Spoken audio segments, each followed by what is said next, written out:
Hi friends, very good afternoon to one and all. I hope I hope you all are following or you all are watching my videos on power system stability, right? So in this video we will just study a new concept on study of so the concept is this one. So study of kinematics of rotor. Okay, kinematics, kinematics, the name kinematics indicates the movement of any object, right? So in this video we will see the study of kinematics of rotor for small and gradual variations in load, for small and gradual variations in load. Okay, in addition to that we will also study the we will also understand the concept of equal area criteria in this video, right? So these are the two topics which I want to cover in this video. So first of all we will see study of kinematics of rotor for small and gradual variations in the load. See, when the variation of load on synchronous generator, when the variation of load on synchronous generator, then we can have a linearized model. If the variation of load on the synchronous generator, I forgot one thing here, if the variation of synchronous generator is small, then we can have linearized model of swing equation. We can convert the non-linear form of swing equation into linear model. See why the swing equation is called as a non-linear model. See, if you observe the swing equation, it looks like this. It is m times, which is moment of inertia, m times d square delta by dt square is equal to difference between the shaft power and the electric power. Electric power can be given by EV by x into sine delta. So this is called as a swing equation, which we derived in the previous videos. And this swing equation now is a non-linear. Why it is a non-linear? Because it is including the term of sine, which is not a linear variation of delta. So it is a non-linear second order. Why it is second order? Because it is d square delta by dt square. So it is a non-linear second order differential equation. Swing equation can also be called as a non-linear second order differential equation. Now what happens is, when the variation of load on the synchronous generator is small, we can have the linearized, means we can convert this non-linear model or non-linear equation into linear equation. The thing which we take the help of here is Taylor series. The Taylor series formula or the Taylor series expression. We will take the help of this expansion to convert this non-linear second order differential equation into linear differential equation. Now first of all we will understand a thing. If here I am considering a synchronous generator, which is connected with the help of a transformer. This is the transformer I am considering, which is connected to the synchronous generator. It is connected to a transmission network. For example, consider it as a double circuit line, and it is the infinite bus. Okay, so this is called as the infinite bus, and I am assuming the voltage of the infinite bus as V at an angle 0. and the terminal voltage of synchronous generator I am assuming it as E at an angle delta. So this is the transformer and this is the double circuit line. This is the network which I am considering. Now before the disturbance, or we can call this as before that small change in load, before that small change in load, we will have the shaft power is equal to electric power, because the system or the synchronous generator is running in stable condition. Under stable condition you will have the input power equal to output power. Electric power is the output power, shaft power is the input power. Now what is electric power? I can take the electric power as EV by X into sine delta, and it is equal to PS. Is it right or not? Now how can I EV by X, I know this value as steady state stability limit, which is P max. So it is sine delta PS. So under a stable condition, the delta I am assuming as delta naught, so that it is converted now as sine delta naught. From this, how can I find delta naught? I can find delta naught by using this expression. If you send P max to the denominator, it will become PS by P max. So sine inverse of PS by P max will give us delta naught value. This is the angle or the rotor angle with which the synchronous generator is running before the change in load, before the disturbance occurs. This is the angle. In this way we can find the angle. Now when the disturbance occurs, so I am writing here, let me write here, when the disturbance occurs, or when there is a change in, there is a small change in load, when there is small change in load, or we can call this as small change in PE, I can call this as delta PE, right? So let me erase this and write again. So this is called as delta PE. So when there is a small change in load, there will be small change in delta. Okay, so there will be small change in delta. So that small change in delta I am assuming as delta. So the delta value is increased from delta naught to delta naught plus delta, whereas the electric power is increased from PE to PE plus delta. Is it right? Now just I am including these variations in the swing equation. If I include these variations, okay, so understand this, including these variations in swing equation,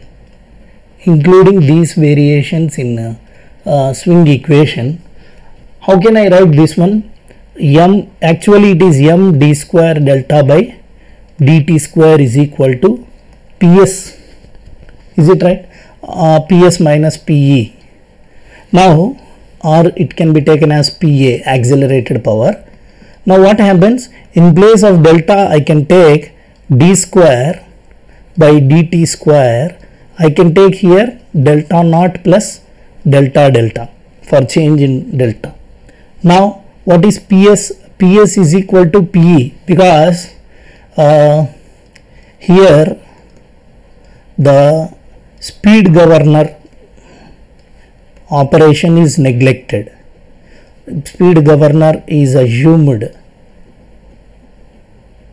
to be slower.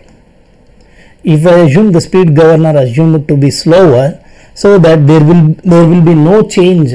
So there is no change. I hope you have studied about the speed governor in power system operation and control. what is the speed governor or what is the purpose of speed governor. It will take care of the load fluctuations by increasing the steam, by increasing or decreasing the steam input. This is called as a speed governor basically. Here I am assuming that the speed governor is slower, it is not acting in a immediate manner. So there is no change in input power. So previously, before disturbance, what is the disturbance? Small change in load is the disturbance. Before the disturbance, PS is equal to PE, right? We have seen just now here. Before the change in load, PS is equal to PE. So PS is equal to PE. Hence, in place of PS, I have written PE minus. So there is no change in PS, right? Now PE minus, in place of PE, what I can write? I can write PE plus delta PE. There is a change in electric power from PE to delta PE. Now PE minus PE gets cancelled, you will get minus delta PE, is it right? And M, I can just separate, expand this differentiation as M d square delta naught by dt square plus M d square del delta by dt square, is it right? Now what is the change in delta? D delta naught by dt is always equal to 0 because the value of delta under stable condition cannot change with respect to time. So as d delta naught by dt is equal to 0, I can make this value as 0. I am making this value as 0. And what is this? This is the change. How can I write the change? I can write the change as the differentiation of this power with respect to delta. So I am writing this as dou p by dou delta, right? I am taking this as dou p by dou delta taken at delta is equal to delta naught into del delta.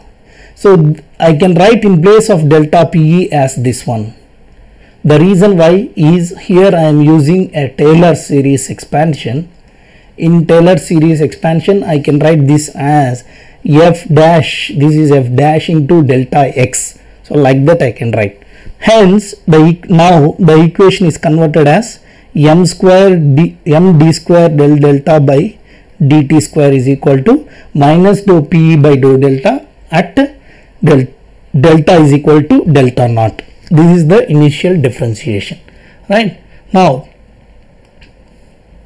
I am just finding the solution for this equation. I am writing again this equation m d square delta by dt square is equal to, right, minus dou PE by dou delta naught. Instead of writing every time at delta is equal to delta naught, I am writing this as delta naught, delta at naught. So dou PE by dou delta, right? So dou PE by dou delta at delta is equal to delta naught. It is multiplied with here I missed one thing. I have delta and we have delta. Now I am just writing this as d square del delta by dt square is equal to minus dou PE by dou delta 0 at into del delta, right, into del delta by m. Can I write like this? Now I am taking d square by or d by dt as k. If I take this as k, I can get this as k square into del delta. Okay, I am writing, I am not taking m here, so I am just keeping the m here itself. So here you have m. Now I can write this as m into, in place of d by dt I am substituting k, so you will get k square into del delta. If you send this term to LHS, you will get plus dou p by dou delta at 0 del delta, right, and it is equal to 0 you will get. Now if you take del delta as common, it will become, as del delta cannot become 0, see I am just writing the equation like this. It is mk square plus dou pe by dou delta naught into total multiplied with del delta is equal to 0, right. Now as I cannot make del delta, change in delta, as 0, so I can make this term as 0, so that you will get mk square is equal to minus dou pe by dou delta, right, naught, and k square as k square is equal to 1 by m, so you will get 1 by m minus dou pe by dou delta 0. Now how can I find the value of k? This is the solution of this differential equation. So k can be taken as plus or minus, as it is square, here you will get root, you will get 1 by m, right, and minus dou p by dou delta naught. This is the this is the solution of k. So and the unit of k is radians per second, because this k gives us the differentiation of delta with respect to t, hence radian per second is the unit of k. Now k is this value, 1 plus or minus root of 1 by m minus dou p by dou delta 0, right. Now based upon the values of, I am writing here again the m value, so m is equal to, right, minus I am not writing minus, sorry, so 1 by m, right, and you will have minus dou pe by dou delta at delta naught whole power 1 by 2 plus or minus, sorry, this is not m, this is k. This is the solution. Now based upon the value of the solution, we can say whether the system is stable or not. Okay, so I am writing here, based upon k values, we can decide the stability, whether the system is stable or not. How can I obtain k values?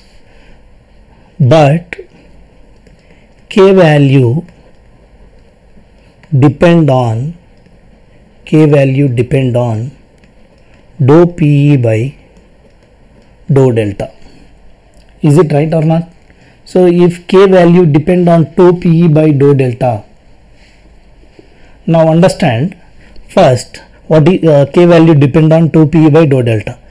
First case, in case 1, I am assuming that dou pe by dou delta, first I need to know dou pe by dou delta value, or considering dou pe by dou delta is greater than 0.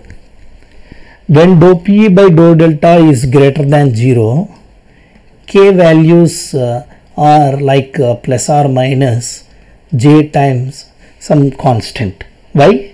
Because if dou pe by dou delta is positive, which is greater than 0, you will get minus root. Minus root can be written as, see, when you have minus 1 under the root, how can I write this? I can write minus 1 as j square. Is it right or not? So I can write minus 1 as j square. So now it is plus or minus j. Plus or minus j is the value of minus. So here also, when you have minus at the starting and it is under the root, so you will get j, so plus or minus jb. Hence we can say that the roots are complex conjugates. Roots are purely imaginary and conjugate to each other. If you get purely imaginary and conjugate roots, the system will have the oscillations. You will have the delta variation like this, right? So the oscillations will be like this. The delta oscillations will be like this. If you have imaginary and conjugate roots, but as the delta is varying like this, we can call this as a stable condition, or due to damper winding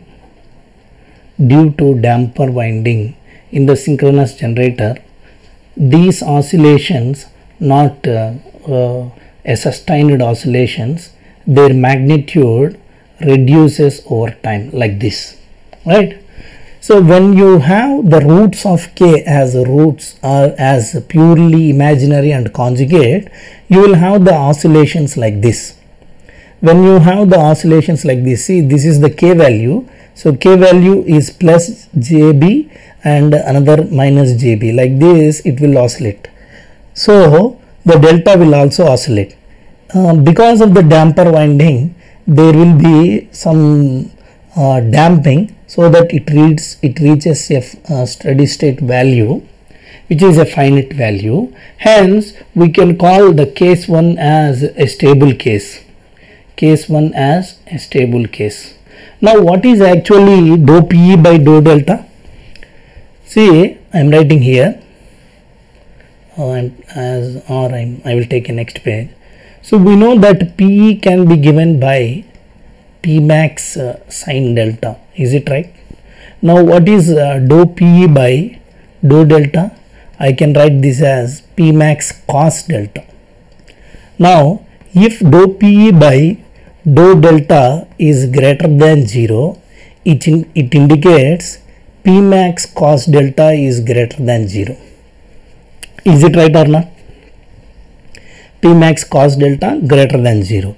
So when it is greater than 0, when delta is less than 90 degrees, when the delta varies from 0 to 90, because when delta is equal to 0, it is positive, because cos delta is 1, so P max is greater than 0, right? So when delta is less than or is equal to 90 degrees, in that case you will have P max greater than 0.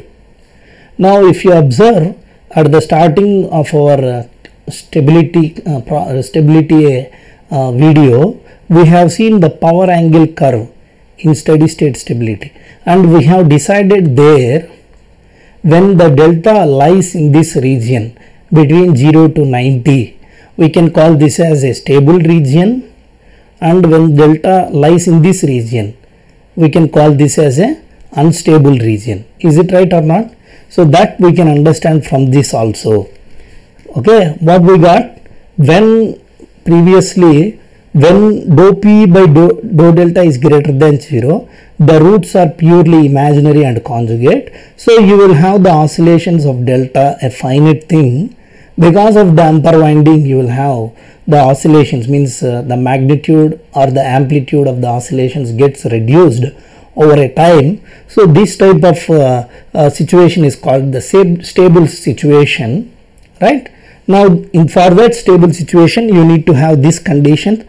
If you want to get this condition, you need to get this condition. If you want to get this condition, delta must be in between 0 to 90 degrees, then only you can get greater than 0, right? Or as it is positive, as it is exactly not equal to 0, I can remove the 0 here, remove the equality here. So you will have only delta less than 90 degrees. In those situations only you can have the stability. Now we will see the case 2. So in case 2, what is case 2? In case 2, dou PE by dou delta is a negative value. If you observe here, in this equation, if dou PE by dou delta is a negative value, minus of minus will give you a positive value. So root of positive value will be a finite value. So you will get two different roots which are equal. Okay, so here the k has the root. How is the roots of k? K has equal and opposite roots. Equal and opposite roots. Opposite roots. Like k can be either minus a or plus a. When you have equal and opposite roots, the synchronous machine will be in unstable condition. The synchronous machine will be in unstable condition, means you will not have finite amplitude oscillations. Okay, so here I am writing this. When dou PE by dou delta less than 0, k values are equal and opposite. When k values are equal and opposite, we cannot have finite amplitude oscillations. The oscillations are not of finite amplitude oscillations, or you won't get oscillations at all. Okay, because as they are equal and opposite, so you will not get any oscillations. You will have the delta value increases drastically with respect to time. You will have the delta value increases drastically. This is the situation, and we can call this situation as unstable situation. We can call this situation as unstable situation. Now why this is happening?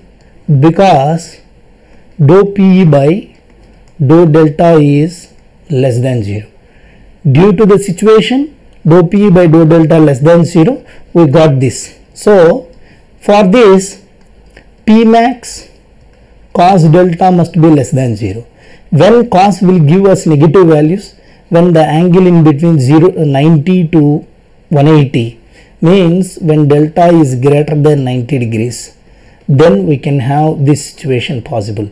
Hence we can call this region as unstable region and this region as a stable region, and this is the limit, steady state stability limit. Okay, in this way we can understand the kinematics of rotor. In this way we can understand the kinematics of rotor based upon the term dou PE by dou delta. So this, based upon this term, we can decide the stability, right? If it is if it is greater than 0, the system is in stable condition. If it is less than 0, the system is in unstable situation, right? So what is this dou PE by dou delta? We have seen this in our first video as synchronizing coefficient.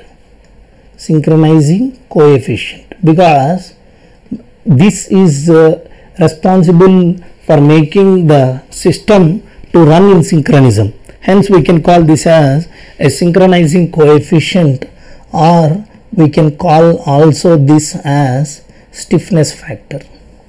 Stiffness factor. Okay, so in this way we can understand the kinematics of rotor for small for small as well as gradual variations in load. We can understand how the rotor is varying, right, based upon its roots. Now we will move to the next topic of our video, equal area criteria. Okay, let me take the next page or fresh page.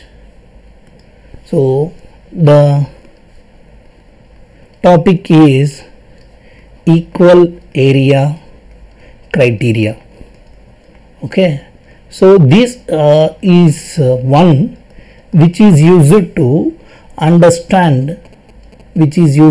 understand or study which is used to understand or study the transient stability. Equal area criteria is used to understand or study the transient stability, and also it gives us, okay, here I am writing equal area criteria is used to understand or study the transient stability, and also it gives us the graphical solution of swing equation. Because in order to understand the transient stability, we need to know the solution of swing equation, means how the delta varies. In order to do that, we can take the help of equal area criteria. Now, what is this equal area criteria? In order to understand the equal area criteria, so I am taking the help of swing equation again. So it is m d square delta by dt square is equal to, is it right, PS minus PE. What is PS minus PE? PS minus PE is equal to PA, right? Now, assuming that there a disturbance occurs, okay, so assuming that a disturbance occurred at delta is equal to delta naught. Assuming the disturbance occurred at delta is equal to delta naught, and it this is cleared, okay, and it is cleared at delta, right? Now just here I am taking this equation, and for this equation I am just multiplying with 2 d delta by dt and integrating with respect to t, right? So I am just multiplying, okay, I am just writing here, this is the swing equation. Take this equation as 1, multiply the equation 1 with 2 d delta by dt on both sides, and integrate on both sides, with respect to t. This is the just a small modification I am making for the equation 1. So this is the equation. For this equation I am multiplying this equation with 2 d delta by dt and integrating with respect to t, right? So first of all I am multiplying them. If I multiply with them, you will have m into 2 d delta by dt into, you have d square delta by dt square, and it is equal to, is it right, and it is equal to PA into 2 d delta by dt. First I multiplied with 2 times d delta by dt.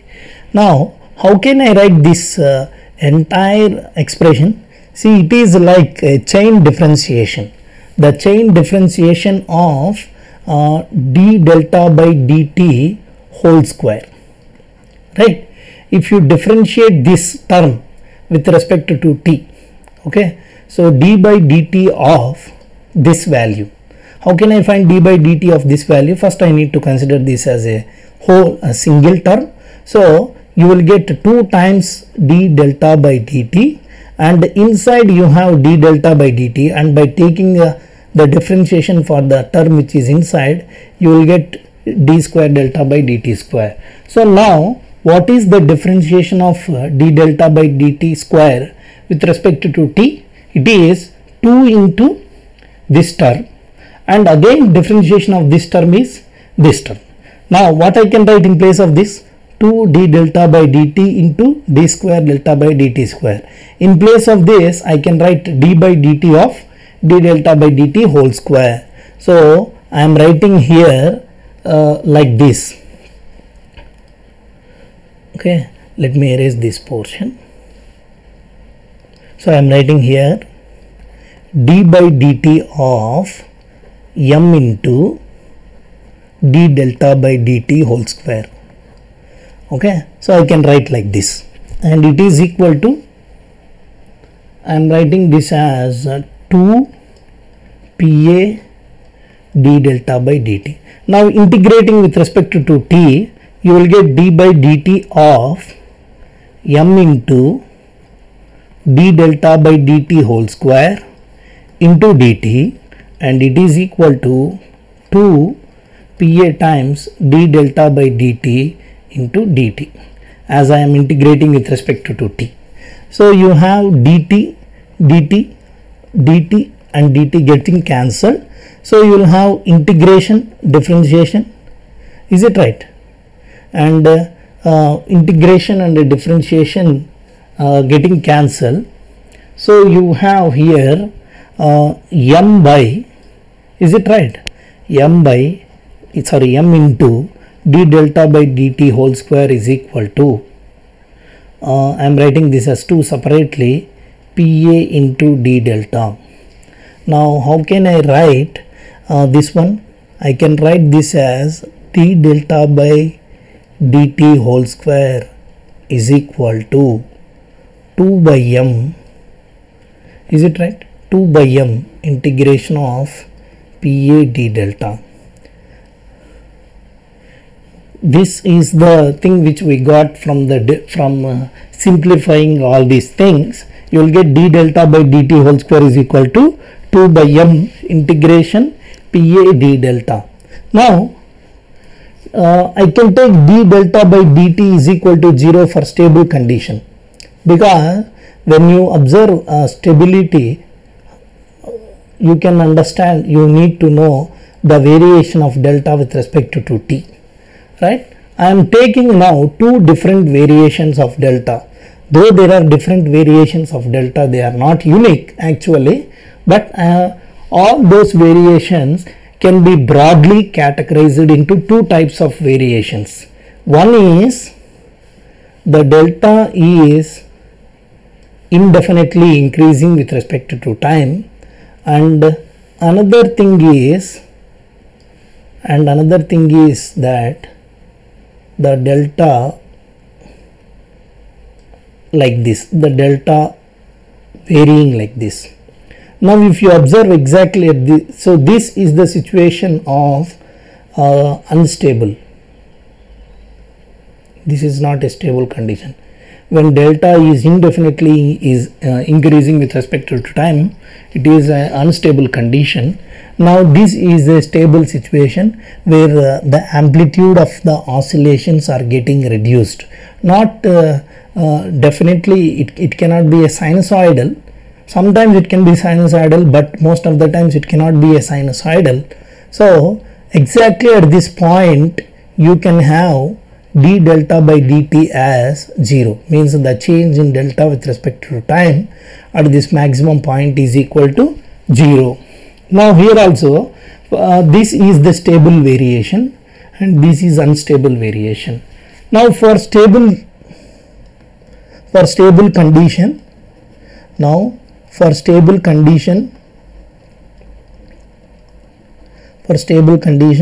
I am taking d delta by dt as 0. Now this equation is converted as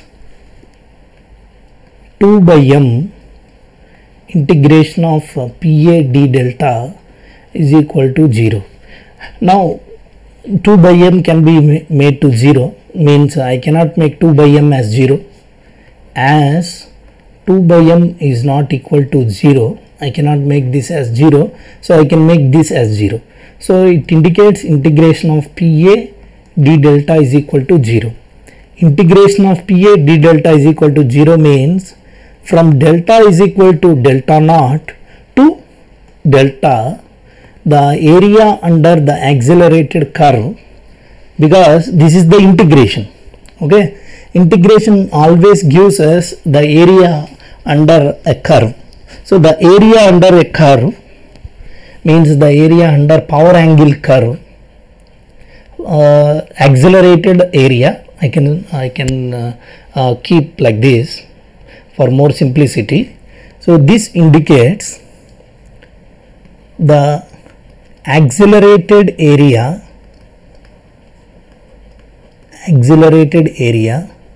under a power angle curve, because it is showing the variation of power with respect to delta.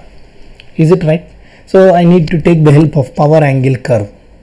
So now I can say accelerated area under a power angle curve is equal to 0, because the integration gives us the area under a curve. So this is the accelerated area. Let me keep in another way. I am keeping this in another way like this. Accelerated area under a power angle curve is equal to 0, or I can keep this in a more simple way, that accelerated area is equal to decelerated area. Accelerated area is equal to decelerated area means the total area under the power angle curve is equal to 0, or we can take the accelerated area is equal to decelerated area, as here we are equating two different areas, accelerated area and decelerated area. We are equating two different areas. So I can call this as equal area criteria. So the name we got because of this reason, as we are equating two areas, one is the accelerated area and another one is decelerated area, we can call this as equal area criteria. So it can be understood from this equation. So what we need to understand here is, at delta is equal to delta naught, the synchronous generator is running in synchronous speed under stable condition, and here also the system is running under stable condition or synchronous speed. In between two deltas which are at stable conditions, we can have a curve, right? So let me take this power angle curve in order to understand this. This is the power angle curve, right? So this is the variation of electric power, is it right? Electric power with respect to delta, PE with respect to delta. Now at somewhere here I am drawing a mechanical power input, means shaft power input. This is the shaft power input which is maintained constant. Now exactly at this point, if you observe, exactly at this point delta is equal to delta naught, means here we will have this is PS and this is also equal to PE. At this condition PS is equal to PE, so that delta is equal to delta naught, hence the synchronous machine is running in synchronous speed. Now here I can consider like this. If I take this area, what is this area called? This area is called as, say, the shaft power PS is here, and the remaining means this entire line indicates the electric power. So in this region, so I am considering this region, in this region A1, in A1, so I can write here. So in region A1, what happens is PE, electric power. What is electric power? This is electric power. And what is this power? Shaft power, means mechanical input power. PE is always less than PS. Is it right? Now, as PS is greater than PE, or PS minus PE is positive, what I can say, in area A1 here in this region, always the electric power is less than PS, and exactly at this point you have the electric power equal to PS. As the electric power is less than PS, as PS minus PE is positive, it indicates the power is the accelerated power. Hence, the area A1 can be called as accelerated area. A1 is called as accelerated area. Now, for example, your delta settles at this value. Take for example, your delta settles at this value. So, this is delta. Now, I am considering this area. This is the area. Now, in this area, I am writing here. So, in area A2, what is this area? This area is A2 and this area is A1. In area A2, electric power is always greater than PS. Is it right or not? As electric power is always greater than PS, I can take PS minus PE as negative. As PS minus PE is negative, this power is called decelerating power. What is this power? This power is called decelerating power. Hence, this area is called as